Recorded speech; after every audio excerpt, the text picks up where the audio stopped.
বাংলাদেশের সাম্প্রতিক সময়ে সংখ্যালঘুদের ওপর নির্যাতনের নানা অভিযোগ এবং এরপর সনাতন জাগরণ মঞ্চের মুখপাত্র চিন্ময় কৃষ্ণ দাসের গ্রেপ্তারকে কেন্দ্র করে প্রতিবেশী ভারতের সাথে কূটনৈতিক সম্পর্কের দৃশ্যত অবনতি ঘটেছে।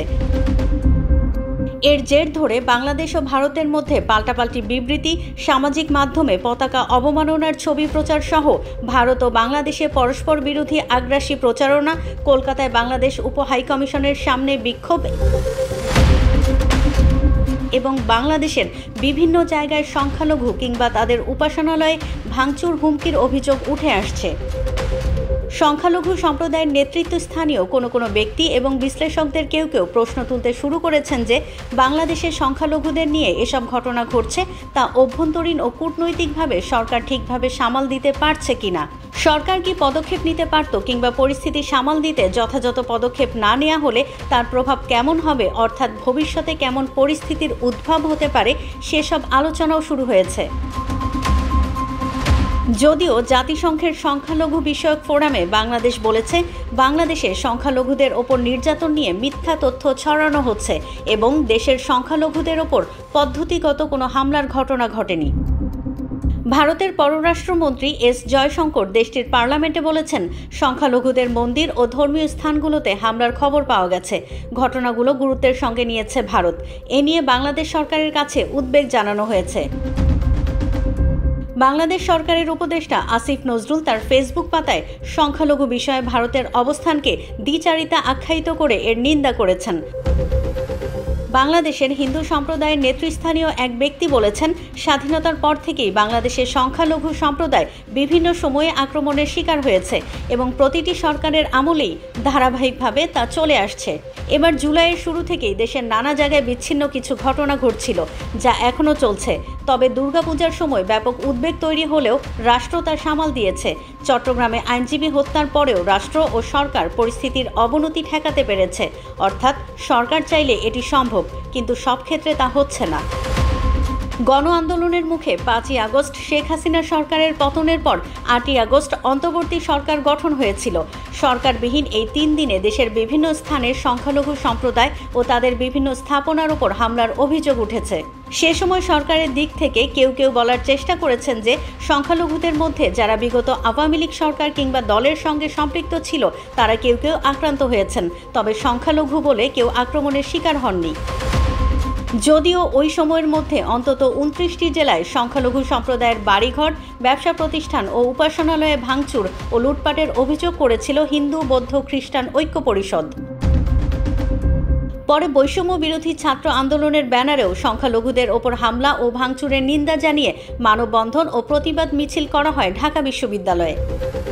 পরে প্রধান উপদেষ্টা অধ্যাপক মোহাম্মদ ইউনুস তার বাসভবনে সংখ্যালঘু সম্প্রদায়ের নেতাদের সাথে বৈঠক করেন, যেখানে ইসকন, পূজা উদযাপন পরিষদ ও ঐক্য পরিষদের প্রতিনিধিরাও ছিলেন। প্রধান উপদেষ্টা পরে দুর্গাপূজার সময় কঠোর নিরাপত্তার পাশাপাশি মন্দির ও উপাসনালয়গুলোতে মাদ্রাসা ও ছাত্রদের পাহারা দেওয়ার ছবিও আলোচিত হয়েছে সামাজিক মাধ্যমে। হিন্দু, বৌদ্ধ, খ্রিস্টান ঐক্য পরিষদের প্রেসিডিয়াম সদস্য অ্যাডভোকেট সুব্রত চৌধুরী বলেছেন, ধর্মীয় সংখ্যালঘুদের ওপর যেসব ঘটনা ঘটেছে তাতে তড়িৎ ব্যবস্থা নেওয়া হয়নি বলেই এমন পরিস্থিতি তৈরি হয়েছে। এখনও টুকটাক হচ্ছে। শিক্ষা প্রতিষ্ঠানে অনেক শিক্ষককে জবরদস্তিমূলক পদত্যাগে বাধ্য করা হয়েছে। সরকারের চরম ব্যর্থতা আছে এখানে। মনে হচ্ছে সরকারের মধ্যে অস্থিরতা ও একটা গ্যাপ আছে, ব্যবস্থা নেয়ায় অনীহা আছে। তবে পরিস্থিতি আরও জটিল হয়ে ওঠে সনাতনী জাগরণ মঞ্চ দেশ জুড়ে সমাবেশ শুরুর পর। এ সময় তার অনেক অনুসারী সেখানে জমায়েত হন। এ নিয়ে সংঘর্ষ হয়। সেখানে সংঘর্ষ চলাকালে আদালতের মূল ফটকের উল্টো দিকের এক গলিতে নিহত হন আইনজীবী সাইফুল ইসলাম। এ ঘটনায় তীব্র প্রতিক্রিয়া ব্যক্ত করে ভারত। পাল্টা প্রতিক্রিয়া দেখায় বাংলাদেশও। সেটা ভেঙে দেবে একদম, টোটা বর্ষা সব নিয়ে বসে আছে, আসো হলে দিয়ে দেবে ভালো করে। এই যে 2 দিন পর তাল তুলে বেড়াচ্ছ, তার উপরে তোমাদের নিউজ চ্যানেলগুলা যেই লেভেলের প্রোপাগান্ডা ছড়িয়ে বেড়াচ্ছে। আচ্ছা, তোরা রাজুদার পরোটা খেয়ে মরে যেতে পারিস না? শিলাইদহের স্টেশনে বসে তোরা মলম বিক্রি কর না। আর তোমরা যদি ভুল বসো তো ওখানে চেয়ে বসো, আমরা ব্রাহ্মণবাড়িয়া থেকে লোক পাঠিয়ে দেব। উভয় দেশের সামাজিক মাধ্যমে পরস্পর বিরোধী ব্যাপক প্রচারণা শুরু হয়। ইসকন ইস্যু নিয়ে কি হতে পারে? ঢাকার একটি বেসরকারি বিশ্ববিদ্যালয়ে বাংলাদেশ ভারত সম্পর্ক নিয়ে এক সেমিনারে পররাষ্ট্র উপদেষ্টা বলেছেন, বাংলাদেশের উদ্বেগগুলো ভারত গুরুত্ব দিলে এমন পরিস্থিতি তৈরি হতো না। তিনি বলেছেন, ভারতীয় গণমাধ্যমের ভূমিকা দুদেশের স্বাভাবিক সম্পর্ক প্রতিষ্ঠায় সহায়ক নয়। অন্যদিকে রাজনৈতিক বিশ্লেষক ও ঢাকা বিশ্ববিদ্যালয়ের শিক্ষক সাব্বির আহমেদ বলেছেন, সংখ্যালঘুদের সাথে আলোচনায় বসে সরকার তাদের কথাগুলো শুনতে পারত এবং আলোচনা করেই সরকার সমাধানের উদ্যোগ নিতে পারত। ইসকন ইস্যু তো বেশি দিন শোনা যায়নি, সম্প্রতি শোনা যাচ্ছে। ইসকন গুরুত্বপূর্ণ ফ্যাক্টর হবে যদি এটা ভালো করে হ্যান্ডেল করা না যায়। দেখতে হবে যে তারা কি ধর্মীয় শক্তি। ধর্মীয় শক্তি হলে সমস্যা নেই, কিন্তু ধর্মীয় সংগঠন রাজনৈতিক ভূমিকা নিলে সন্দেহ দানা বাঁধতে পারে।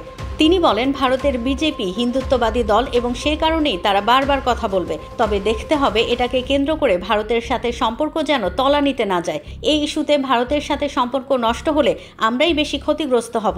সেজন্য আমাদের দিক থেকে যেন সরকারের উদ্যোগ ও স্বচ্ছতার কোনো অভাব না থাকে।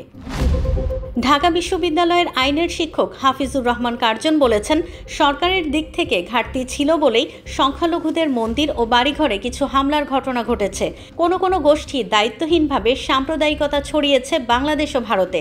তাতে করে ঘটনা এতদূর গড়িয়েছে। সরকার রাজনৈতিক দলগুলোর সঙ্গে আগেই একটা সংলাপে যেতে পারত।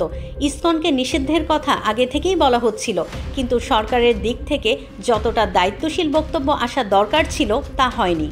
তার মতে, আইনশৃঙ্খলা বা দ্রব্যমূল্য সহ বিভিন্ন ক্ষেত্রে পরিস্থিতি ভালো না থাকার সুযোগ নিয়ে পানি ঘোলা করে দেশি বিদেশি কেউ সুবিধা নেয়ার চেষ্টা করতে পারে।